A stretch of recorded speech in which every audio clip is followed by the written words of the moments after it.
Баршаңызға сәлем, сіздермен Фариза асханасы арнама қош келдіңіздер. Бүгін сіздермен өте оңай жасалатын тағамның рецептісімен бөліспекшімін. Тауық еті мен картопты араластырып, духовкада пісіретін боламыз. Өте тез дайындалады, әрі өте дәмді тағамдардың бірі, әсіресе балаларға қатты ұнайды. Сіздер де осылай жасап, балаларыңызды қуантсаңыздар болады. Ал ендеше біз сімлях деп бірінші тауық етін турап алудан бастаймыз. Осы видеода көрсетілгендей етіп бөліктерге бөліп аламыз. Өз қалауыңыз бойынша үлкен кіші бөліктерге бөлсеңіздер болады. Мен осылай орташа бөліктерге бөліп алдым.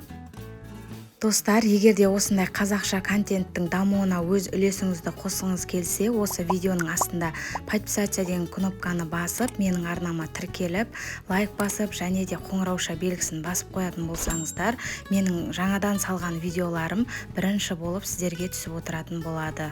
Және де басқа да таныстарыңызбен бөлісіп, осы видеоларымның көп қаралым жинауына себепкер болыңыз. Бөліктерге бөліп алған тауық етімізді араластыруға ыңғайлы үлкендеу ыдысымызға салып аламыз да үстінен дәмдеуіштерін салатын боламыз.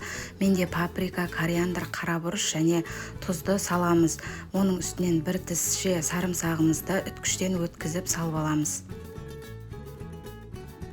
Кейін мен осындай ащы аджикадан да кішкене салып жібердім. Қалауларыңыз бойынша салмасаңыздар да болады, немесе қызыл ащы бұрыш салсаңыздар да болады.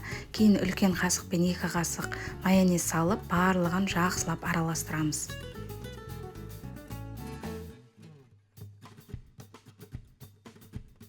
Жақсылап араластырып болғаннан кейін 15-20 минуттың көлемінде қалдырамыз. Оған дейін біз картошка дайындайтын боламыз. Картошкамызды жақсылап қабығынан тазартып, жуып тазалап аламыз. Кейін видеода көрсетілгендей етіп, қатты үлкен емес, қатты кіші емес бөліктерге осылай бөліп аламыз.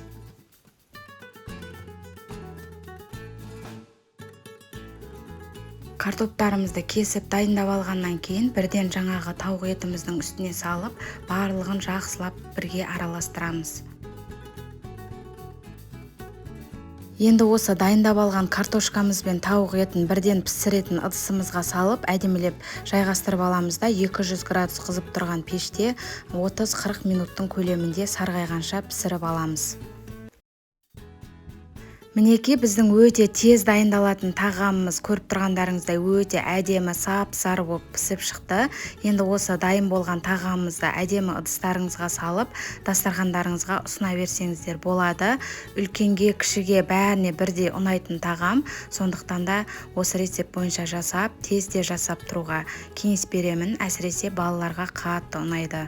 Өте тез дайын болатын тағам, ешқандай да уақытыңызды алмайды. Барлығын турап-турап духовкаңызға салып қойып, қалған тірлігіңізді жасай бересіз. Өте уақытыңызды үнемдейтін тағам, сондықтан да міндетті түрде осы тағамды жасап көруге кеңес беремін.